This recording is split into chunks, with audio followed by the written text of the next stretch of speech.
அனைவருக்கும் வணக்கம் பிள்ளைகள். இன்றைய வீடியோ தொகுப்பு இதை பத்தி என்றால், நேற்றைய தினம் இடம்பெற்ற 2024 காப்பத்த உயர்தர கணக்கீட்டு பாடத்துல கணக்கீட்டு சமன்பாடு தொடர்பாக வினா இலக்கம் 3ல ஆனா கேள்வி கேட்கப்பட்டுள்ளது.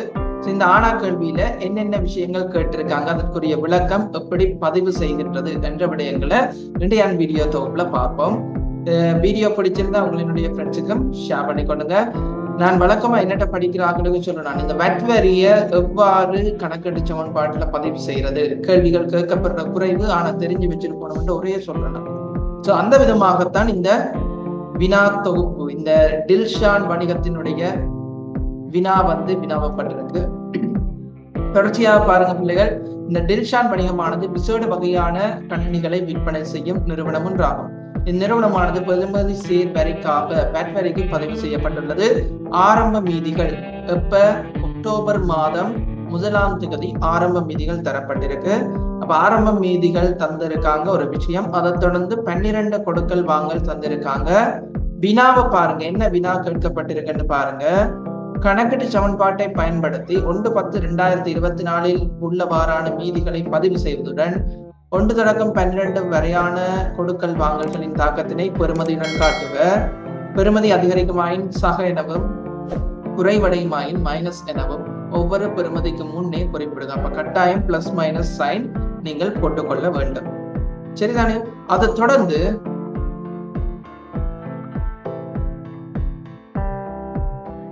பாருங்க பிள்ளைகள், விற்பனைகள் மற்றும் கொள்வனவுகள் ஆகிய இரண்டும் தொடர்புடைய வேட் ஆனது கணக்கீட்டு சமன்பாட்டில் உள்ள வேட் கட்டுப்பாட்டு நிரலில் பதிவு செய்யப்படுதல் வேண்டும். இவ்வினாவுக்கு விடையளிப்பதற்கு கீழுள்ள மாதிரியை பயன்படுத்துக. அப்ப அவனோட ஃபார்மேட்டை தந்திருக்கான். ஆகவே நாங்க அந்த ஃபார்மேட்ல இந்த வினாவுக்குரிய கொடுக்கல் வாங்கல்களை பதிஞ்சு அதனுடைய மீதிகளை நாங்க டோட்டல் பண்ணி கொடுக்க வேண்டும். சரிதானே? அப்ப இதை நீங்க விளங்கிக் கொள்ளணும் பிள்ளைகள். அப்ப பிளஸ் மைனஸ் போட சொல்லியிருக்க வேட் கட்டுப்பாட்டு கணக்கை பத்தி இந்த கேள்வியில கேட்க சொல்லியிருக்காங்க. அப்ப கொள்வனவோட வேட் வரப்போகுது, விற்பனையோட வேட் வரப்போகுது. சோ இது கஷ்டமான கேள்வி இல்லை. இந்த ஃபார்மேட் நான் கீழே இதுல அடிச்சு வச்சிருக்கேன். கொள்வனவு விற்பனையோட வேட் வந்தால் நீங்க ஞாபகம் வச்சிருக்க வேண்டியது பிள்ளைகள் என்ன விஷயம்ன்றதை சொல்லுறேன், கட்டாயம் நோட் பண்ணி வச்சிருங்க. இனி வரப்போகின்ற நீங்கள் படிக்கிற கேள்விகளுக்கும் அது உதவியாக இருக்கும். கொள்வனவினுடைய வேட் வரி, கொள்வனவினுடைய வேட் வரி வந்தா நீங்கள் என்ன செய்யணும் பிள்ளைகள், வேட் கணக்கிடம் பொறுப்பை குறைக்கிற விஷயமாக இருக்கும். பொறுப்பு குறைவடையும் என்றது ஞாபகம் வச்சுக் கொள்ளுங்க. விற்பனையினுடைய வேட் வரியானது எங்களினுடைய பொறுப்பை அதிகரிக்கும் என்றதை ஞாபகம் வச்சுக் கொள்ளுங்க. பொறுப்பு அதிகரிக்கும். அப்ப வினாவுல வெப்பத்தை தராட்டிக்கும் கூட நீங்கள் ஞாபகப்படுத்தி வச்சுக்கொள்ள வேண்டியது, விற்பனையின் போது கடன் பட்டோர்கிட்ட இருந்து அல்லது காசுக்கு வெற்றினுடைய பெறுமதியையும் நாங்கள் வசூலித்துக் கொள்வோம். அப்ப வசூலிச்சதை வரி திணைக்களத்துக்கு அனுப்பணும். ஆகவே எங்களினுடைய பொறுப்பு அதிகரிக்கும். கொள்வனவின் போது செலுத்தப்படுகின்ற வெட் வரி நாங்கள் செலுத்த வேண்டிய வரியில கழிச்சு போட்டு என்ன செய்வோம் பிள்ளைகள், மிச்ச வெட் வரியத்தான் வரி திணைக்களத்துக்கு நாங்கள் செலுத்துவோம். அப்ப ஞாபகம் வச்சுக்கொள்ளுங்க, கொள்வனவினுடைய வெட் வரி என்ன செய்ய போறோம், பொறுப்பை குறைக்கும். விற்பனையினுடைய வெட் வரி பொறுப்பை அதிகரிக்கும். சோ இந்த சின்ன ஒரு விஷயம் உங்களுக்கு தெரிஞ்சிருந்தா நீங்கள் இந்த கணக்கை இலவாக செய்து கொள்ளலாம். அப்ப முதலாவது பாருங்க, இந்த ஃபார்மேட்ல ஆரம்ப மீதிகளை பதிய சொல்லி இருக்காங்க. அப்ப ஆரம்ப மீதிகளை நாங்கள் முதலாவதாக பதிந்து கொள்வோம் பிள்ளைகள். அப்ப பாருங்க, ஆதனம் பொறிய உபகரணம் தந்திருக்காங்க 324. அடுத்தது கணினிகள் 250. வியாபார கடன் பட்டோர் இதுல 126,000. நீங்க பிளஸ் போட்டுக்கொள்ளுங்க. நான் எக்ஸல்ல செய்தால் பிளஸ் இதுல போடல. சரிதானே? மைனஸுக்கு மைனஸ் போடுவேன். நீங்க இதுல பிளஸ் அடையாளங்களை போட்டுக்கொள்ளுங்க. காசு மீதி 120,000 இருக்கு. அதே போல வியாபார கடன் கொடுத்தோர் தந்திருக்காங்க 150,000. வெட் கட்டுப்பாட்டு கணக்கு 60,000 இருக்குது. உரிமையாண்மை டோட்டல் 610,000 இருக்கு. உரிமையாண்மை. முதலாவது ஆரம்ப மீதிகளை பதிய தொடங்கின பிறகு பிள்ளைகள் நீங்கள் செய்ய வேண்டியது என்ன, இந்த கொடுக்கல் வாங்கல்களை பதிவு செய்ய வேண்டும். இந்த கொடுக்கல் வாங்கல்களை நாங்க பதிய போறோம் இந்த கணக்கீட்டு சமன்பாடு. முதலாவது பாருங்க, உரிமையாளர் வணிகத்துக்கு மேலதிக மூலதனமாக 120,000 காசை வழங்கினார். அப்ப காசை வழங்கினார் பிள்ளைகள், என்ன நடக்கும்? 120,000 காசு அதிகரிக்கும் பிள்ளைகள். அதே சமயம் எங்களினுடைய உரிமையாண்மை 120,000 அதிகரிக்க போகுது. சரிதானே? நீங்கள் மறக்காம பிளஸ் சைன் போட்டுக்கொள்ளுங்க. நான் எக்ஸல்ல செய்யறதால பிளஸ் அடையாளம் போடாம செய்யும். அடுத்தது பாருங்க, பெறப்பட்ட ஏனைய வருமானங்கள். ஏனைய வருமானங்கள் என்றது பிள்ளைகள் வழக்கமான வருமானம் தவிர்ந்த ஏனைய வருமானம் 20,000 கிடைச்சிருக்குது. ஆகவே காசு அதிகரிக்க போவது 20,000. வருமானம் உரிமையாண்மையை அதிகரிக்கும் பிள்ளைகள் 20,000 இருக்கும். சரிதான், இந்த முதல் ரெண்டும் எல்லாராலையும் பதியும். ஓகே, அடுத்தது பாருங்க, இந்த ஆரம்ப இருப்பில் உள்ள 2 கணினிகளும். அப்ப ஆரம்ப இருப்புல பாருங்க பிள்ளைகள் 250,000 கிரியமான கணினி இருக்குது. அதுல 2 கணினி இருக்குது என்று வினாவுல சொல்லப்பட்டிருக்குது. அப்ப ஒரு கணினியினுடைய கிரியம் 125,000 இருக்கும். சரிதானே? அப்ப இந்த கணினிகள் ஆரம்ப இருப்புல இருக்கிற 2 கணினிகளும் ஒவ்வொன்றும் 295 படி. அப்ப ஒவ்வொன்றும் 295 பிள்ளைகள், ஒவ்வொன்றும் 295 என்றால் 2 கணினியும் என்ன விலைப்படி விற்கப்பட போகுது பிள்ளைகள்? 295,000 படி விற்கப்பட போகுது. அப்ப 295,000 படி விற்கப்பட்டா எங்களுக்கு அதனுடைய பெறுமதி எவ்வளவு வர போகுது? 295 தர 2 கணினிகள் எவ்வளவு வர போகுது? 590,000 வரப்போகுது. சரியா? 590,000க்கு வித்திருக்காங்க. கணினி ஒன்றிற்கான பேட் வரி 45,000. அப்போ ஒரு கணினியுடைய பேட் வரி எவ்வளவு இருக்கு? 590க்குள்ள ஒரு கணினிக்கு பேட் வரி 45,000 பிள்ளைகள். 2 கணினியினுடைய பேட் வரி எவ்வளவு வர போகுது? 2 கணினியினுடைய பேட் வரி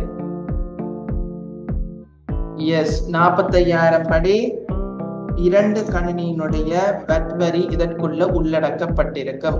அப்ப 2 கணினிக்கு எவ்வளவு பேட் வரி இருக்க போகுது? 90,000 இருக்கும். ஆகவே விற்பனை பெறுமதி, ஆக்சுவலான விற்பனை பெறுமதி எவ்வளவு வரப்போகுது? விற்பனை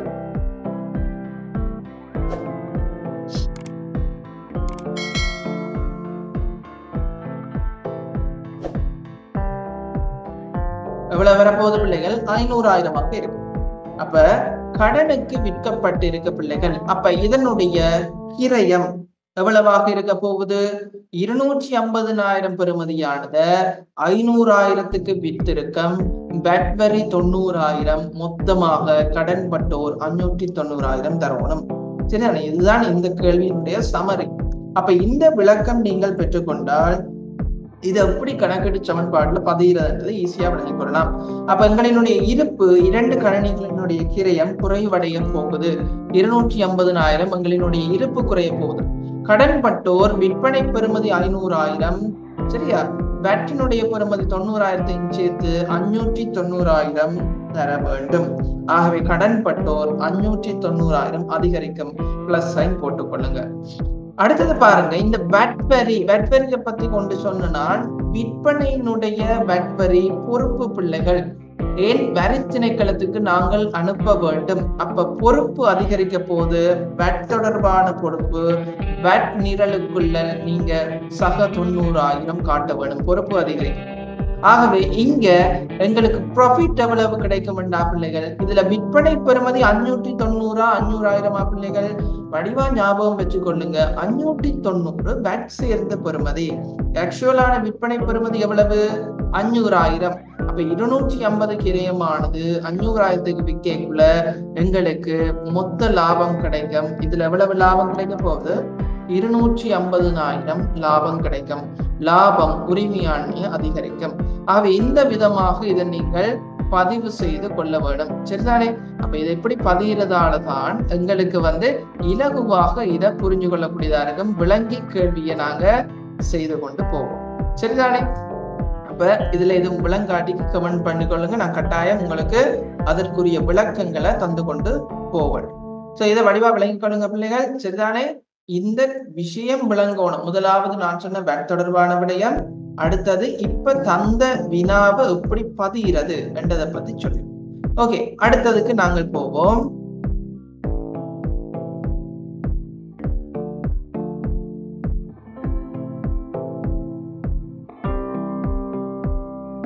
அடுத்தது பாருங்க பிள்ளைகள், இதுல 10% காசு கழிவினை பெற்ற பின்னர் ஆரம்ப வியாபார கடன் கொடுத்தோருக்கு 135,000 செலுத்தப்பட்டது.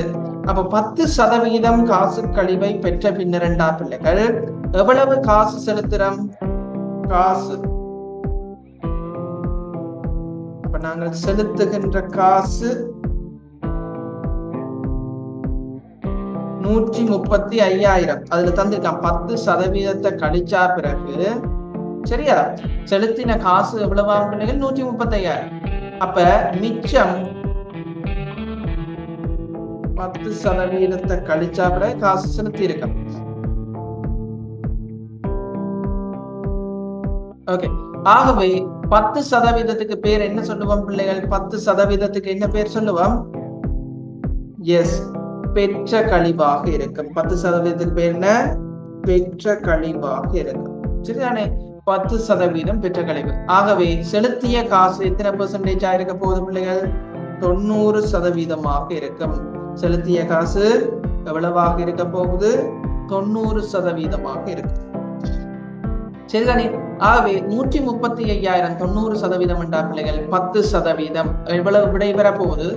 15,000 பெற்ற கழிவாக இருக்கும். சரியா பிள்ளைகள்? ஆகவே இந்த கொடுக்கல் வாங்கல எப்படி பதிவு செய்யறது கணக்கீட்டு சமன்பாட்டுல? பெற்ற கழிவு வணிகத்துக்கு வருமானம் என்றதை ஞாபகம் வச்சிருங்க. அப்ப மொத்தமாக நாங்கள் எவ்வளவு காசு செலுத்த போறோம் பிள்ளைகள்? 135,000. சரிதானே? எங்களினுடைய பெற்ற கழிவு வணிகத்துக்கு என்னவாக இருக்கும்? வருமானமாக இருக்கும். 15,000 எங்களுக்கு வருமானம். ஆகவே உரிமையாண்மை அதிகரிக்கும். அடுத்தது பாருங்க, இந்த 135,000 அடுத்தது எங்களுக்கு பெற்ற கழிவு 15,000. மொத்தமாக எங்களினுடைய கடன் கொடுத்தோர் மீதி எவ்வளவு குறைய போகுது பிள்ளைகள்? பாருங்க, எங்களினுடைய கடன் கொடுத்தோர் மீதி, ஆரம்ப கடன் கொடுத்தோர் இந்த 150,000 என்ன நடக்குது? செட்டில் பண்ணி நாங்கள் அனுப்புறோம். சரிதானே? ஃபுல்லா செட்டில் பண்றோம். ஆகவே மொத்தமாக எங்களினுடைய கடன் கொடுத்தோர் 150,000 குறைவடையும். இலகுவான கல்வி. இது படிக்கிறது நாங்க ஏற்கனவே வழக்கமா செய்யற வினாக்கள் போல வந்திருக்கு இந்த முறை 2024 வினாப்பத்திரத்துல. அடுத்தது பாருங்க, ஒவ்வொன்றும் 118,000 3 கணினிகள் கொள்வனவு செய்யப்பட்டது. ஒவ்வொரு கணினிக்குமான பேட் எவ்வளவு? 18,000 உட்பட. அப்ப மொத்தம் 3 கணினி என்றா பிள்ளைகள் ஒரு கணினியோட பிரைஸ் எவ்வளவு? 118,000. சரிதானே? 118,000 ஒரு கணினியினுடைய பிரைஸ் ஆக இருக்குது. அப்ப ஒரு கணினியினுடைய பிரைஸ் 118,000 பிள்ளைகள் 3 கணினியினுடைய பிரைஸ் எவ்வளவு வரப்போகுது? எங்களுக்கு 118 தர 3 கணினிகள் 354,000 வரப்போகுது. இந்த 354,000க்குள்ள வெட் பெறுமதி பாருங்க 18. கவனிங்க பிள்ளைகள், 18,000 வெட் உட்பட என்று சொல்லியிருக்காங்க. அப்ப 3 கணினியினுடைய வெட் பெறுமதி எவ்வளவு வரப்போகுது? 18,000 படி 3 கணினிக்கு 54,000 வெட் பெறுமதியாக இருக்கும். சரியா? ஆகவே எங்களினுடைய இருப்பாக காட்டப்படுகின்ற கணினியின் கிரயம், சரியா, எவ்வளவு காட்ட போறோம் பிள்ளைகள்? 300,000 இருக்கு. சரிதானே? அப்ப இந்த மொத்தமாக நாங்கள் இதுல என்னத்துக்கு வாங்கியிருக்கோம்? கடனுக்கு வாங்கியிருக்கோம் பிள்ளைகள். அப்ப 354,000 கடன் கொடுத்தோருக்கு செலுத்த வேண்டிய காசாக இருக்கும். சரிதானே? அப்ப இந்த விதமா இதை விளங்கிக் கொள்ளுங்க. மொத்தம் 354,000 கடன் கொடுத்தோருக்கு கொடுக்கணும். வெட்டுக்காக எவ்வளவு கொடுக்க போறோம்? 54,000. மிச்சம் 300,000 எங்களினுடைய கொள்வனவு பெறுமதியாக இருக்கும். சரியா? கொள்வனவு பெறுமதியாக இருக்க போகுது. ஓகே, அப்ப இது எப்படி கணக்கெடு சமன்பாடுல பாத்தீங்கன்னு பாருங்க. கடன் கொடுத்தோர் மொத்தம் 354,000 அதிகரிக்க போகுது. ஏன் நாங்க கடன் கொடுத்தோரை கொடுக்கணும். சரியா? அப்ப கொள்வனவினுடைய வேட் என்ன செய்யணும் என்று சொன்னால் வேட் கணக்குல கழிக்க வேணும். சரியா? விற்பனையினுடைய வேட் பொறுப்பு அதிகரிக்கும், கொள்வனவினுடைய வேட் என்ன செய்ய போகுது? வேட் பொறுப்பினை குறைக்க போகுது. கழிச்சு போட்டு மிச்சத்தைத்தான் நாங்க வரி திணைக்களத்துக்கு செலுத்துவோம். ஆகவே மிச்சம் பாருங்க பிள்ளைகள், கொள்வனவு பெறுமதி அதான் எங்களினுடைய இருப்பினுடைய கிரயம். நாங்க புதுசா வாங்கின இருப்பினுடைய கிரயம் எவ்வளவு? 300,000 இருக்கும். இருப்பை கூட்ட வேண்டும். ஓகே, அடுத்ததா பாருங்க பிள்ளைகள், நாங்க இந்த முதல் 5 கொடுக்கல் வாங்கல்களை பதிஞ்சிட்டோம். 6வது, 1,00,000 கிரயமான கணனி ஒன்று உரிமையாளரால் அவரது தனிப்பட்ட பாவனைக்காக எடுத்துக் கொள்ளப்பட்டது. இங்க கணினி இருப்புகளாக இருக்குது. ஆகவே அதற்கு பேர் என்ன? பற்று. பற்று என்ன செய்யும்? எங்களினுடைய கணினி இருப்பை குறைக்க போகுது. சரியா? ஆகவே பற்று அடுத்த சமயம் அதே சமயம் எங்களினுடைய உரிமையாண்மைய 100,000 குறைக்க போகுது. அடுத்தது பாருங்க பிள்ளைகள், 100,000 கிரயமான கணனி ஒன்று அலுவலக பாவனைக்காக வழங்கப்பட்டது. அப்ப எங்களுடைய இருப்புக்குள்ள இருக்கிற ஒரு கணினியை தூக்கி நிர்வாக நோக்கத்திற்காக அலுவலகத்தினுடைய நிர்வாக நோக்கத்திற்காக நாங்கள் பயன்படுத்த போறோம். ஆகவே எங்களினுடைய இருப்பு குறைய போகுது. இன்னும் ஒரு 100,000 கிரயமான கணினி குறைய போகுது. சரிதானே? அப்ப 3 கணினி வாங்கின நாங்க முதல் பாருங்க பிள்ளைகள், ஞாபகம் வச்சிருங்க, 2 கணினி இருந்தது ஆரம்ப இருப்புல. அந்த 2ஐயும் வித்துட்டான். திருப்பி 3 கணினி வாங்கி இருக்கோம். அதுல ஒன்றை பற்றி இருக்கு, இன்னும் ஒன்றை அலுவலக பாவனைக்காக எடுக்கிறோம். ஆகவே எங்களினுடைய ஆதனம் பொறி உபகரணம் அதிகரிக்கும். சரிதானே? அப்ப மிச்சம் இன்னும் எத்தனை இருக்குது? ஒன்றே இருக்குது. 8வது பாருங்க, 1,77,000 காசுக்கு விற்பனை செய்யப்பட்டது கணினி ஒன்று. அப்ப மிச்சமா எங்கள்கிட்ட எத்தனை கணினி இருக்கு? ஒன்று. அதனுடைய கிரயம் இந்த 100,000 படி வாங்கி இன்னும் ஒரு கணினியாக இருக்கும். அந்த கணினிய 177,000க்கு விற்பனை செய்திருக்கோம். வேட் உட்பட எவ்வளவு? 27,000. ஒரே ஒரு கணினியை வித்திருக்கோம். 177,000 வேட் உட்பட என்றால் 27,000 வேட் ஆக இருக்கும். 150,000 என்னவா இருக்கும் பிள்ளைகள்? விற்பனை பெறுமதியாக இருக்கும். அப்ப இதை நாங்க காசுக்கு வித்திருக்கோம். அப்ப காசு தர்றவர் எங்களுக்கு எவ்வளவு காசு தரணும்? 150,000 விற்பனை பெறுமதி, வெட்டுக்குரியது 27,000, மொத்தம் 177,000 தரணும். எங்களினுடைய காசு மீதி அதிகரிக்கும். சரிதானே? எவ்வளவு கிரயமான கணினியை நாங்க விற்கிறோம் பிள்ளைகள்? எஸ், 100,000 கிரயமான கணினி. நான் ஏற்கனவே அதை பத்தி சொல்லிட்டேன்.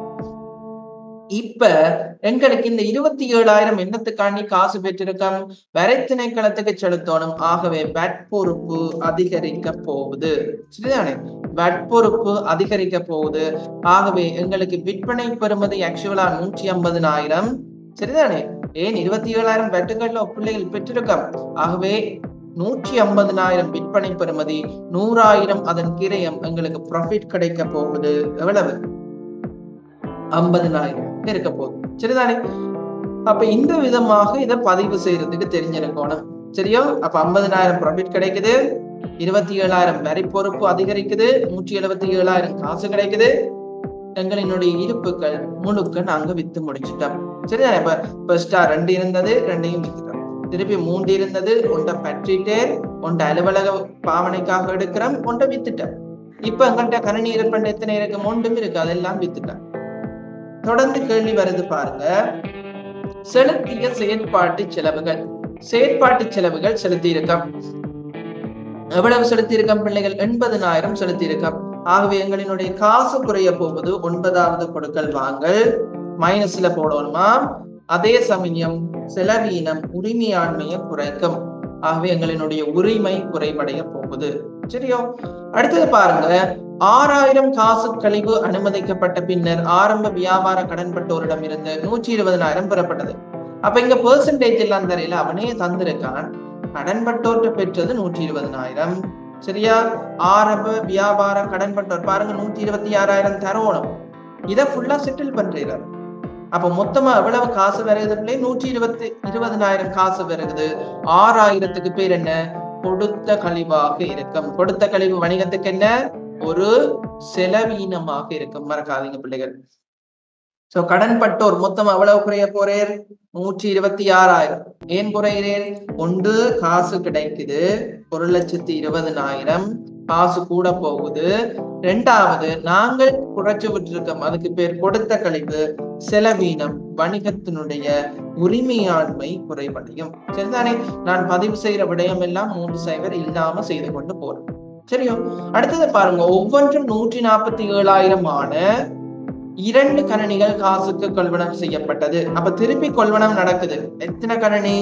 147,500 ரூபாய் படி 2 கணனிகள் நாங்கள் கொள்வனம் செய்யறோம். சரியோ? ஆகவே 2 கணனியினுடைய காசுக்கு வாங்குறோம். சரியா? அப்ப மொத்தமா நாங்க எவ்வளவு காசு கொடுப்போம்? 147,500 வட்டையும் சேர்த்து இருக்குது. ஆகவே நாங்கள் செலுத்த வேண்டிய காசு டோட்டல் எவ்வளவு இருக்க போகுது? 147,500 படி 2 கணனிகள் மொத்தம் 295,000 காசு செலுத்தணும். அப்ப இதுக்குள்ள வெட் எவ்வளவு உள்ளடக்கப்பட்டிருக்குன்னு சொல்லியிருக்கான்? 22,500 இருக்குது.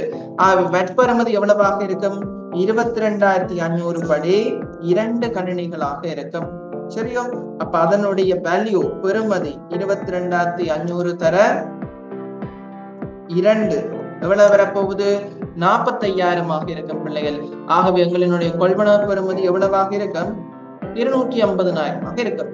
அப்போ ஒரு கணினியினுடைய கிரயம் எவ்வளவாக இருக்கும்? கடைசியா வாங்கின இந்த 2 கணினியும் 125,000 படி 2 கணினி வாங்கி இருக்கும்.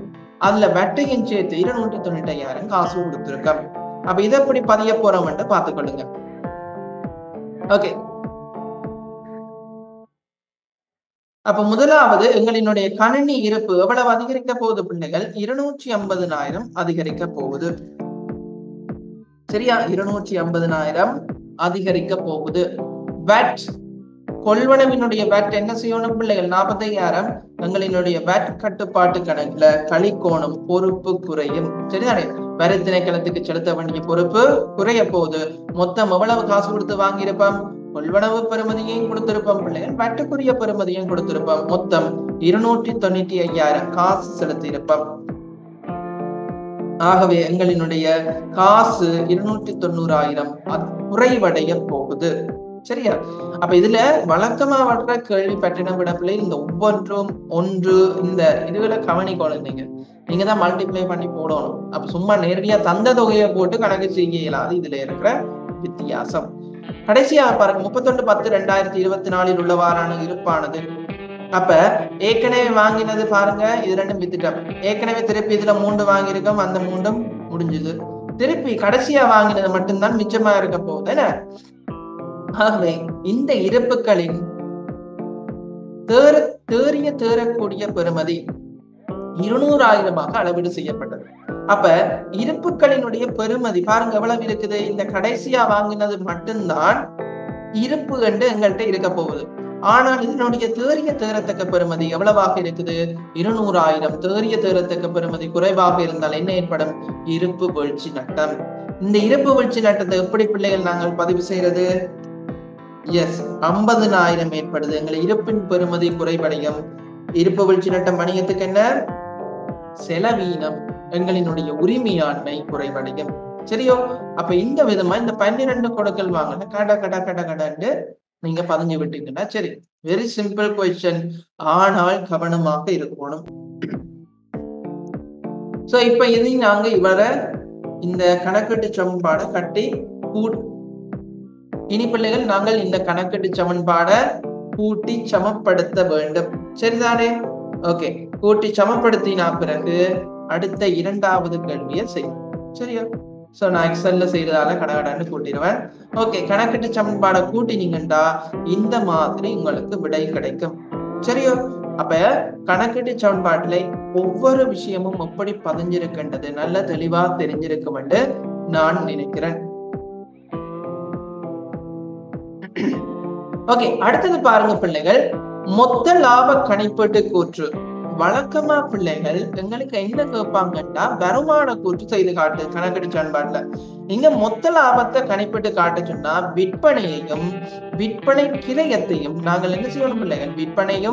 விற்பனை கிரயமும் நாங்கள் கால்குலேட் பண்ணி காட்ட வேண்டும். சரிதானே? மறக்கிறேன், விற்பனையும் விற்பனை கிரயத்துக்கு இடையில வர்ற வித்தியாசம் என்னவாக இருக்க போகுது பிள்ளைகள்? மொத்த லாபமாக இருக்க போகுது. சரிதானே? மறக்க கூட மொத்த லாபமாக இருக்கும். அப்ப இங்க இந்த 12 கொடுக்கல் வாங்கல்ல எங்க எங்க விற்பனை நடந்திருக்குன்றத நான் நீல கலரால காட்டுறேன். சரியா? இதுல ஒரு விற்பனை நடந்திருக்கு பாருங்க, இந்த ஒரு விற்பனை. சரியா? அடுத்தது பாருங்க, வேற எங்க விற்பனை நடந்திருக்கு? வேற வேற வேற இதுல இந்த இதுல ஒரு விற்பனை நடந்திருக்கு. எத்தனை விற்பனை நடந்திருக்கு? எஸ், 2 விற்பனைகள் இடம்பெற்றிருக்கு. சரிதானே? 2 விற்பனைகள் இடம்பெற்றிருக்கு. ஒன்று கடனுக்கு விற்பனை, இது காசுக்கு விற்பனையாக இருக்கு. 8வது கொடுக்கல் வாங்கல் காசுக்கு விற்பனை. அதை விடையும் இருப்புகள்ல 2 வேறுபாடு ஏற்பட்டு இருக்குது. ஒன்று பற்றி இருக்கிறேன், என்ன பிள்ளைகள், ஒன்று பற்றி இருக்கிறேன்,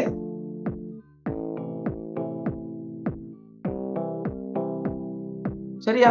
ஒன்று பற்றி இருக்கிறேன், இன்னொன்று அலுவலக உபகரணத்துக்காண்டி இருப்ப எடுத்திருக்கேன். அப்ப இதுகிட்ட வச்சுக்கொண்டு நாங்கள் எங்களினுடைய மொத்த லாப கணிப்பீட்டு கூற்ற நாங்கள் பார்ப்போம். சரியா? அப்ப விற்பனை எவ்வளவு பிள்ளைகள்? சில பேர் என்ன செஞ்சிருவாங்கன்னா இந்த 590 177 கூட்டி போட்டுருவாங்க. அது பிள்ளை. இந்த 590க்குள்ள என்ன இருக்கு? இந்த வெட்பெறுமதி இருக்குது. இந்த 177க்குள்ள என்ன இருக்கு? இந்த 27,000 வெட்பெறுமதி இருக்கு. வெட்டையும் சேர்த்து நாங்கள் வருமானமாக காட்டுவோமா? இல்ல. அப்ப இங்க வெட்டை கழிச்சிங்கண்டா எவ்வளவு விற்பனை பெறுமதி வரப்போகுது? 500,000. இங்கால ஈஸிக்கு இந்த விற்பனைக்கு நேரா நோட் பண்ணி விடுறது. 500,000 சக அடுத்தது என்ன இருக்குது? 150,000 இருக்கும். இந்த 150,000 எப்படி வந்து 177 மொத்தமா கிடைச்ச காசு, அதுல 27,000 வெட்வரிக்கு கிடைச்சது.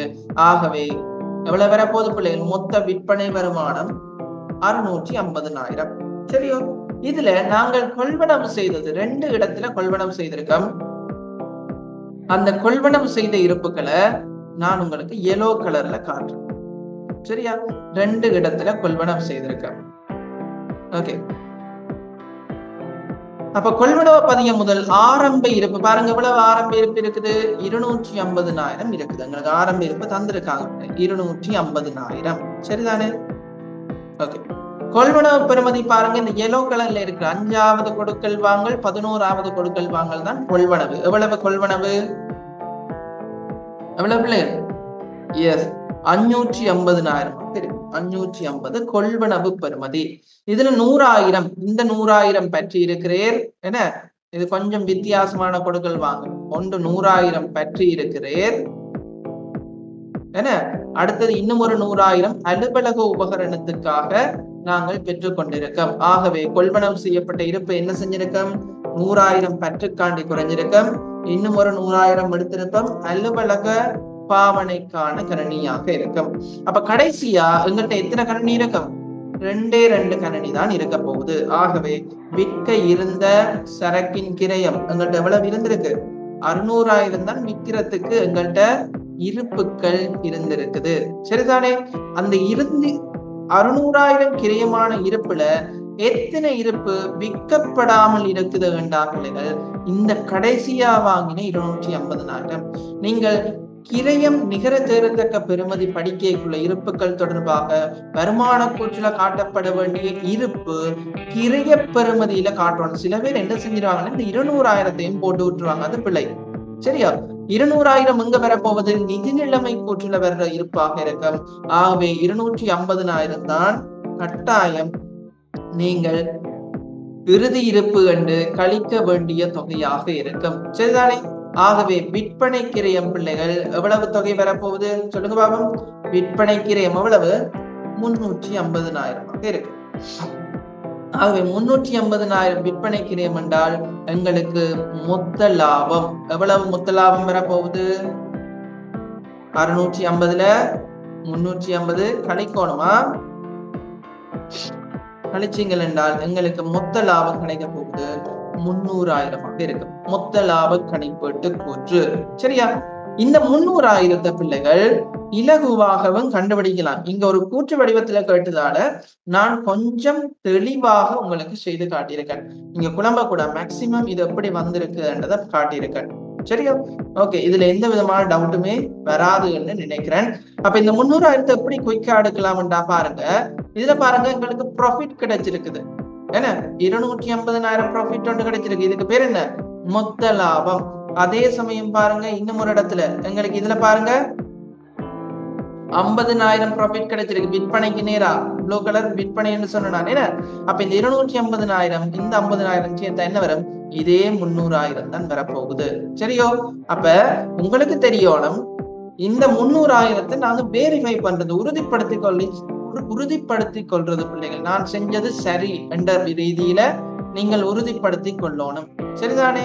ஓகே. அப்ப இந்த கேள்வி உங்களுக்கு முற்றுமுழுதாக விளங்கி இருக்கும் என்று நான் நினைக்கிறேன். இந்த கொள்வனவு பெறுமதியும் ஒருக்கா போட்டு விடுன்னு பாருங்க. 550 எப்படி வந்தது? இந்த இருக்குதா, இந்த 300 இந்த 250 சேர்த்து 550 வந்திருக்கு. 300 சக 250. ஓகே, இலகுவாக இந்த புள்ளிகளை நீங்கள் பெற்றுக்கொள்ளலாம். மொத்தமாக 30 மார்க்ஸுக்கு இந்த வினா கேட்கப்பட்டிருக்கு பிள்ளைகள். எத்தனை மார்க்ஸுக்கு? 30 மார்க்ஸ். பாருங்க 30 மார்க்ஸை நீங்க ஸ்கோர் பண்றது பார்க்க ஈஸியா இருக்கும். ஆனால் நீங்கள் பாடத்திட்டத்துல பாடங்கள்ல தெளிவு இருந்தா மட்டும்தான், நல்ல தெளிவா பாடத்தை படிச்சிருந்தா தான் இந்த 30 மார்க்ஸை கூடி நீங்கள் எடுத்துக்கொள்ளலாம். சரிதானே? இந்த வீடியோ உங்களுக்கு பிடிச்சிருக்கா உங்களோட ஃப்ரெண்ட்ஸுக்கும் ஷேர் பண்ணிக்கொள்ளுங்க. மறக்காம யூடியூப் சேனலை சப்ஸ்கிரைப் பண்ணிக்கொள்ளுங்க பிள்ளைகள். ஓகே, பாய்.